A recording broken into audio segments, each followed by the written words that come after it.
Of all the documents in Part 2, this is the one that is most distinctly and personally Jewish. It is also the one that carries the most potential for confusion, for delay, and for a very specific kind of anxious telephone conversation with your rabbi at an inconvenient hour.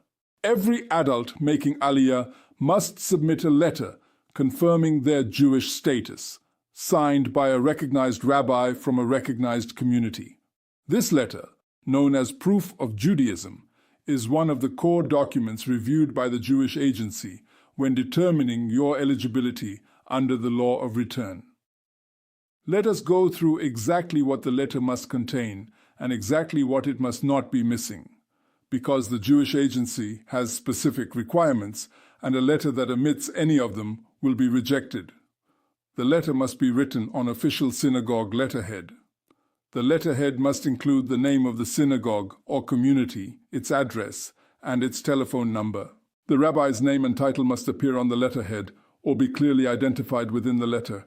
The letter must state your full legal name as it appears on your passport, not your Hebrew name, not a nickname, your legal name. The letter must state the names of your parents. It must state the basis of your Jewish status, that you were born to a Jewish mother or born to a Jewish father, or that you are the grandchild of a Jewish grandparent. The letter must explain how the rabbi knows you, that they have known you personally, seen you at services, or at minimum, that they have reviewed your documentation and are satisfied as to your Jewish status. The rabbi's signature must be in original ink. Digital signatures are not accepted. Full stop. The letter must have been written within the past year. It expires after 12 months. If your Aliyah process takes longer than a year from the date the letter was written, which is possible if documents are delayed or if you change your Aliyah date, you will need to request a new one. This is worth flagging to your rabbi at the outset, so they are not surprised when you come back to ask again. Now, the concept of the recognized rabbi and the recognized community. This is where things become more nuanced, and I want to address it honestly. A recognized community is one that is well established, active, and affiliated with a recognized stream of Judaism. Orthodox, conservative, and Reform are all accepted. However, and I say this without political comment but as a practical matter, letters from conservative and Reform rabbis receive more scrutiny than letters from Orthodox rabbis, and conversion cases involving non-Orthodox movements take considerably longer to process. If you are making Aliyah based on Jewish lineage through a matrilineal line, this distinction is less relevant. If you are a convert, it is very relevant and is addressed in full in episode 2.9. There is no publicly available list of approved rabbis, which is itself a source of frustration. The Israeli Chief Rabbinate maintains its own internal list. The Jewish Agency and Nefesh B'Nefesh both have guidance on what constitutes a recognized rabbi, and will advise you if there is any concern about your particular rabbi's standing. If you are unsure, ask your account manager or Aliyah advisor before you ask your rabbi to write the letter. It is easier to redirect at that stage than to have a letter rejected after the rabbi has already written it.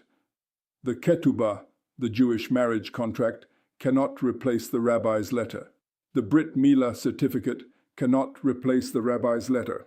Bar and Bat Mitzvah certificates cannot replace the rabbi's letter. These documents may be submitted as supporting evidence, but the letter is required independently. If you are Jewish through your paternal line or through a grandparent, the letter needs to address this specifically. Your rabbi must state that you were born to a Jewish father or that you have a Jewish grandparent, and must name the relevant individuals. In these cases, additional documentary evidence, your father's birth certificate, your parents' marriage certificate, your grandparents' marriage certificate, may also be requested. These are covered in episodes 2.4, 2.5, and 2.6. One final practical point. Your rabbi may not have written a letter of this type before. The Jewish Agency and MBN both publish guidance on what the letter should contain, and I recommend sending this guidance to your rabbi alongside your request. Frame it not as instruction, but as helpful context. Rabbis are generally very willing to assist with this, and those in communities with members who have previously made Aliyah will often have a template already. Ask around in your community before going to your rabbi, because someone may be able to share a successful example that your rabbi can use as a guide.